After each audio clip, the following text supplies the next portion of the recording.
First of all, if you are playing on the Japanese version of Project Sekai, what you might notice is that if you go over to the options or the settings and you look through the voice, audio, any settings, you will not find the option to switch to English completely. All of the text in the game is always displayed as Japanese and there is no option to switch to English.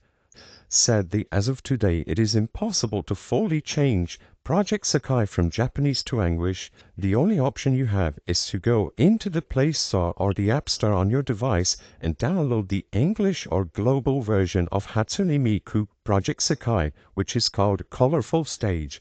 As you can see, you have to download this version if you wish to play on English, because like I said, it is impossible to translate or to change the language inside of Project Sekai from Japanese to English. Only by playing this global release of the game are you going to be able to play in English. After downloading the version, it will be defaulted to English when you start playing, and you don't have to configure any additional settings. Simply input a username and start playing.